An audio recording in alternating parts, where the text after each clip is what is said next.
Good morning guys, कसे आहात तुम्ही? आई होप तुम्ही खूप मस्त असाल, छान असाल, सुंदर असाल, सुरक्षित असाल आणि माझ्या एका नवीन व्हिडिओमध्ये तुमचं खूप खूप स्वागत आहे. सकाळची वेळ आहे आणि सकाळी मी छान मस्त ग्रीन टी घेतलेला आहे आणि आम्ही नुसतं ग्रीन टी नाही पित बरं का. ग्रीन टी पिण्याच्या अगोदर छान मस्त काहीतरी खातो. तर इथे मी छान मस्त असे हे लिटिल हार्ट बिस्किट खाणार आहे आणि त्यानंतर मी ग्रीन टी पिणार आहे. आता काल आम्ही खूप सारी शॉपिंग केली. त्या खूप साऱ्या शॉपिंगमध्ये हे लिटिल हार्ट्स बिस्किटसुद्धा होते, जे की मला आणि त्यानेशला आम्हाला दोघांना हे लिटिल हार्ट बिस्किट खूप खूप खूप आवडतात. सो या सगळ्या गोष्टी आहेत आणि तुम्हालाही माहीत आहे की गणपती बाप्पा जवळच येऊन ठेपलेले आहेत.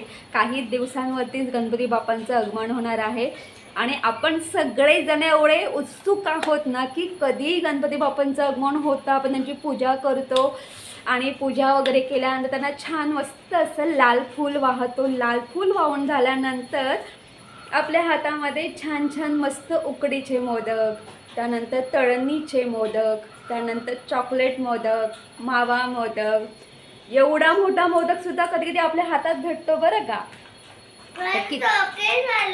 हो, खूप सारे मोदक असतात आणि असं वाटतं की कधी आपल्या हातात मोदक पडतो आणि तो मोदक आपण खातो आणि जेव्हा आपण मोदक खातो ना तेव्हा समाधान वाटतं की अरे हां, गणपती बाप्पा आपल्याला पावले, कारण त्यांचा मोदक खायला भेटतो आपल्याला. सो ह्या सगळ्या गोष्टी आहेत.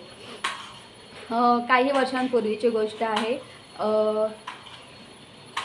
आम्ही ना ज्ञानेशला घेऊन ना टिटवाळ्याला जात असायचो. ज्या म्हणजे गणेश चतुर्थी ते अनंत चतुर्थी ह्या 10 दिवसामध्ये कुठलाही एक दिवस निवडून आम्ही टिटवाळ्याला जायचो, कारण ज्ञानेशलासुद्धा गणपती बाप्पांचं दर्शन घडलं पाहिजे. त्यासाठी आम्ही जायचो टिटवाळ्याला. तर तिथे आम्ही काय करायचो, आधी टिटवाळ्याला जाऊन आधी आम्ही नमस्कार करायचो, गणपती बाप्पांचं छान मस्त असं दर्शन घ्यायचो आणि गणपती बाप्पांचं दर्शन घेतल्यानंतर मग थोडं पुढे चालत जायचं. थोडं पुढे चालत गेल्यानंतर विठ्ठल आणि रुक्मिणीचं खूप मोठं असं मंदिर आहे. तर आम्ही त्या मंदिरामध्ये जात होतो, तिथंसुद्धा दर्शन घेत होतो आणि दर्शन घेतल्यानंतर त्या मंदिराच्या बरोबर अपोजिट साईडला थोडं जर आपण पुढे गेलं ना तर तिथे 3-4 हॉटेल लागतात. त्या हॉटेलमध्ये आम्ही मिसळ पाव खाल्ल्याशिवाय बाहेर पडतच नव्हतो किंवा आमचा परतीचा प्रवास ना सुरू होतच नसायचा जोपर्यंत आम्ही मिसळ खात नाही तोपर्यंत. आणि तिथली जी मिसळ आहे ना ती अप्रतिम आणि खूप छान लागायची. आणि एवढे सांगेल की टिटवाळा हा एक गाव आहे आणि त्या गावामध्ये मिसळ करण्याची एक पद्धत आहे आणि त्याची जी पद्धत आहे ती खूपच छान आहे. त्यांच्या मिसळवरती जी तरी असते ना ती तरी बघूनच तोंडाला पाणी सुटतं आणि ती जी मिसळ आहे ना लागताना तर एकच नंबर लागते. आता जे हॉटेल आहे त्या हॉटेलमध्ये वडापाव, त्यानंतर समोसा पाव, त्यानंतर कांदा भजी, बटाटा भजी, कोक भजी, मिक्स भजी पण असते, म्हणजे सगळ्या आपल्या पालेभाज्या असतात त्या पालेभाज्यांची एकदम तीसुद्धा भजी असते. प्लस तुम्हाला मिसळपाव, उसळपाव हे सुद्धा सगळं भेटेल. परत ती मिसळ ना ती एकच नंबर लागायचे आणि आम्ही तिथून मिसळपाव खाल्ल्याशिवाय अजिबात बाहेर पडत नव्हतो. तर आज मी तुमच्याबरोबर तीच टिटवाळ्यामध्ये त्या हॉटेलमध्ये जी मिसळ मिळते तीच मिसळ तुम्हाला आज मी करून दाखवणार आहे आणि ती रेसिपी मी आज तुमच्यासोबत शेअर करणार आहे. तर चला पटापट किचनमध्ये जाऊया आणि मस्तपैकी तरी असलेली आणि तरी बघून तोंडाला पाणी सुटणारी छान मस्त गावातल्या म्हणजे गावच्या पद्धतीची छान मस्त अशी मिसळ करूया. चला की इथे आपण वडा, मिसळपाव करणार आहोत. तर सर्वप्रथम आधी आपण उसळ तयार करून घेणार आहोत. तर इथे मी 2 कांदे घेतलेले आहेत. हे कांदे आपल्याला उभे चिरून घ्यायचे आहेत. इथे मी 4 चमचे खोबऱ्याचा किस घेतलेला आहे. सुकं खोबरं आहे ना ते आपल्याला किसून घ्यायचं आहे आणि ते मी 4 चमचे खोबऱ्याचा किस घेतलेला आहे. लसूण पाकळ्या घेतलेल्या आहेत. गॅस ऑन करायचा आहे. फ्राय पॅनवरती आपल्याला ऑइल ॲड करायचं आहे. ऑइल गरम झालं ना त्याच्यामध्ये हा कांदा सोडायचा आहे उभा चिरलेला. छान मस्त 1 ते 2 मिनटं छान मस्त असा फ्राय करून घ्यायचा आहे. फ्राय करून झाल्यानंतर पुन्हा लसूण ॲड करायचं आहे. लसूणसुद्धा 1 ते 2 मिनटं फ्राय करायचं आहे आणि त्यानंतर आपण हा इथे जो खोबरा आहे तो ॲड करूया, म्हणजे खोबऱ्याचा किस ॲड करूया. तोसुद्धा आपल्याला 5 मिनटं हे सगळं मिश्रण हे जे आहे हे सगळं 5 मिनटं आपल्याला मंद गॅसवरती छान मस्त फ्राय करायचं आहे. 5 मिनटानंतर गॅस बंद करायचा आहे. आता हे जे आहे हे सगळं थंड करून घ्यायचं आहे आणि थंड केल्यानंतर काय करायचं आहे आपल्याला ग्राइंडरचा भांडा घ्यायचा आहे. ग्राइंडरच्या भांड्यामध्ये हे आपल्याला छान मस्त असं ग्राइंड करून घ्यायचं आहे. तर मी ते हा सगळा मसाला ग्राइंडरच्या भांड्यात ॲड केलेला आहे आणि यामध्ये मी थोडंसं असं पाणी ॲड केलेलं आहे. तर झाकण लावून छान मस्त हे आपण ग्राइंड करून घेणार आहोत. तर इथे आपलं हे वाटण तयार झालेलं आहे. आणि तुम्हाला माहीत आहे का, जी तरी आहे ती तरी कशामुळे उसळला सुटते, तर हा जो वाटण आहे या वाटणामुळे तरी छान मस्त तयार होते. आणि तुम्ही इथे बघू शकता मी काल रात्री हे पिवळे वाटाणे रात्री भिजत टाकले होते आणि हे वाटाणे छान मस्त पाण्यात भिजलेले आहेत. आणि उसळ करण्यासाठी तुम्ही हिरवे वाटाणे वापरू शकतात किंवा पिवळा. आता माझ्याकडे पिवळे होते म्हणून पिवळे वाटाणे घेतलेले आहेत. इथे मी एक कांदा आणि एक टोमॅटो बारीक चिरून घेतलेला आहे. आता ही जी उसळ आहे तर आपण कुकरमध्ये करणार आहोत, कारण ही जे वाटाणे आहेत हे खूप थोडे कडक असतात म्हणून आपल्याला ते कुकरमध्ये शिजून घ्यायचे आहेत. तर मी आता डायरेक्ट म्हणजे फोडला देणार आहे. अगदी झटपट अशा पद्धतीने आपण इथे उसळ करून घेणार आहोत. इथे मी गॅस ऑन केलेला आहे, त्यावरती कुकर ठेवलेला आहे आणि त्यामध्ये आपल्याला ऑइल ॲड करायचं आहे. ऑइल गरम झालं की जिरं राई ॲड करायचं आहे. त्यानंतर आपल्याला कांदा ॲड करायचा आहे आणि इथे आपल्याला चवीनुसार मीठ ॲड करायचं आहे. छान मस्त फ्राय करून घ्यायचा आहे. मिठामुळे कांदा लवकर शिजतो. आता इथे आपल्याला टोमॅटो ॲड करायचा आहे आणि हे सुद्धा अगदी 1 ते 2 मिनटं छान मस्त असं फ्राय करून घ्यायचं आहे. आता याच्यामध्ये आपल्याला बेसिक मसाले वापरायचे आहेत, म्हणजे अर्धा चमचा हळद, अर्धा चमचा गरम मसाला. आता इथे मी आगरीशाही कमी तिखट मसाला वापरलेला आहे. त्यानंतर इथे मी काश्मीरी मिरची पावडर 1.5 चमचा वापरलेली आहे. आता हे सगळे मसाले छान व्यवस्थित फ्राय करून घ्यायचे आहेत तेलामध्ये. तर आता आपल्याला काय करायचं आहे, यामध्ये हे जे वाटण आहे, आपण जे वाटण तयार करून घेतलं होतं ना, ते वाटण ॲड करायचं आहे आणि छान मस्त हे एकत्र एकजीव करून घ्यायचं आहे. छान मस्त असं फ्राय करून घ्यायचं आहे. आणि फ्राय करून झाल्यानंतर इथे मी वाटणाचं पाणी ॲड केलेलं आहे. छान व्यवस्थित पुन्हा एकदा मिक्स करून घ्यायचं आहे आणि झाकण ठेवून अगदी 5 मिनटं वाफ काढून घ्यायची आहे. आता इथे 5 मिनटं झालेले आहेत आणि बऱ्यापैकी ऑइल सुटायला सुरुवात झालेली आहे. तर एवढं सांगेल की जेव्हा आपण कुकरला शिट्ट्या देऊ ना ह्या उसळला, तेव्हा छान मस्त ह्या उसळला छान मस्त तरी सुटते. त्याच्यामुळे फक्त आपल्याला 5च मिनटं झाकण ठेवून वाफेवरती फक्त ही ग्रेव्ही छान मस्त शिजवून घ्यायची आहे. आता काय करायचं आहे, हे जे वाटाणे आहेत हे वाटाणे ॲड करायचे आहेत.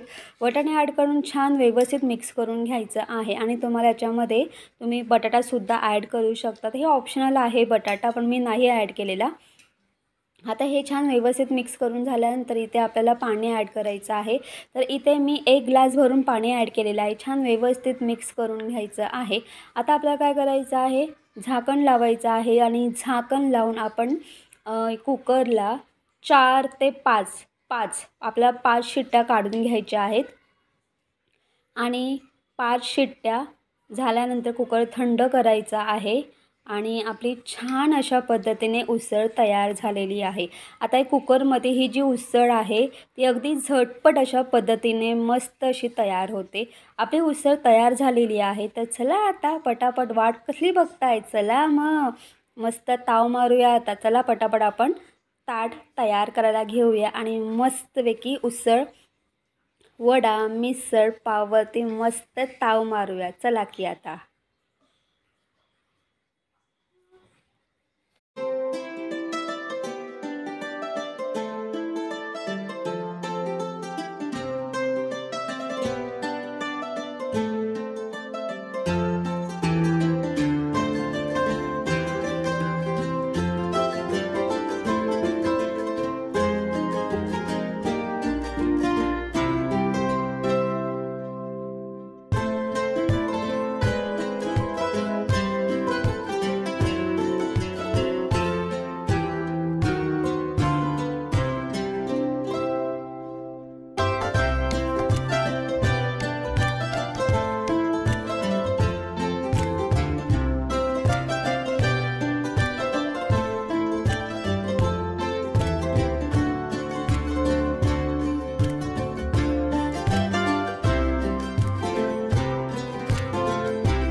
आपलं वडा मिसळ पाव रेडी झालेला आहे, तुम्ही बघितलं असेल. तर हे नाव तुम्ही नवीनच ऐकलं असेल नाही का, वडा मिसळ पाव. तर एवढंच सांगेल, अशा पद्धतीने ही वडा मिसळ पाव नक्की ट्राय करा. ऑसम, अमेझिंग, खूप खूप छान लागतं, नक्की ट्राय करा. आणि एकाच प्लेटमध्ये आपलं पोट भरतं हेही सांगेल. आणि अजून एक गोष्ट सांगेल, जेव्हाही आम्ही टिटवाळ्याला जात असायचो तेव्हा त्या हॉटेलमध्ये काहीही न मागता आधी आम्ही वडा मिसळ पाव मागवायचो. आता मी तुम्हाला अजून एक गोष्ट सांगेल, एखाद्या स्टॉलवरती किंवा तुम्ही हॉटेलमध्ये गेला तर तुम्ही वडा उसळ मागितली तर ते उसळ आणि त्याच्यामध्ये वडा टाकून देतात. त्यानंतर तुम्ही मिसळ पाव मागितली तर आपलं म्हणजे उसळ असते, त्याच्यामध्ये कांदा असतो, त्याच्यामध्ये वरतून फरसाण असतो, पाव देतात आणि साईडला लिंबू आणि तरी देतात.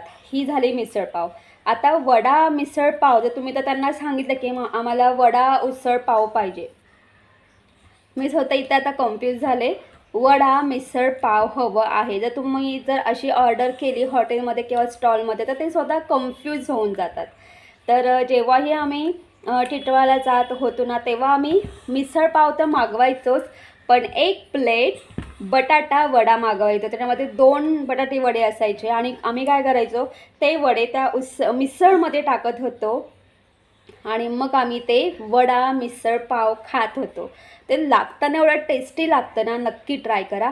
आणि अजून एक गोष्ट सांगेल की मी जी उसळ केलेली आहे तर खूप अशा ठिकाणी आणि कोणी मटकीचा वापर करतं, कोणी हिरवे वाटाणे वापर करतात, कोणी पिवळे वाटाणे वापर करतात आणि वाटाण्यापासून सुद्धा मिसळ पाव केली जाते. जर तुम्ही टिटवाळ्याला जर कधी गेलात तर मला म्हणजे नाव नाही माहिती त्या हॉटेलचं वगैरे, पण असे लाईनीशी 3-4 हॉटेल आहेत. हॉटेलमध्ये छोटे हॉटेल आहे, स्टॉल टाईप, पण आतमध्ये बसायला वगैरे छान व्यवस्थित आहे, त्यांची छान मस्त अशी अरेंजमेंट आहे त्यांची. आणि एवढं सांगेल, तिथं गेल्यानंतर जर तुम्ही मिसळ पाव खाल्ले तर तिथे तुम्हाला प्रॉपर वाटाण्याचीच उसळ बघायला भेटेल. आणि ही जी आपण उसळ केलेली आहे, ही उसळ तुम्ही भाताबरोबर सुद्धा खाऊ शकतात, भाकरीबरोबर, चपाती भाकरी घावण्यांबरोबर सुद्धा खाऊ शकतात. ही जी उसळ आहे ही भाताबरोबर तर एकच नंबर लागते, नक्की ट्राय करा. तर तुम्हाला माझा व्हिडिओ कसा वाटला ते कमेंट्स करून सांगा. जर तुम्हाला माझा व्हिडिओ आवडला असेल तर माझ्या व्हिडिओ लाईक शेअर करा. माझ्या चॅनलवरती नवीन असाल तर माझा चॅनल सबस्क्राईब करायला अजिबात विसरू नका. तोपर्यंत बाय बाय, टेक केअर, तुम्ही तुमची काळजी घ्या, बाय बाय.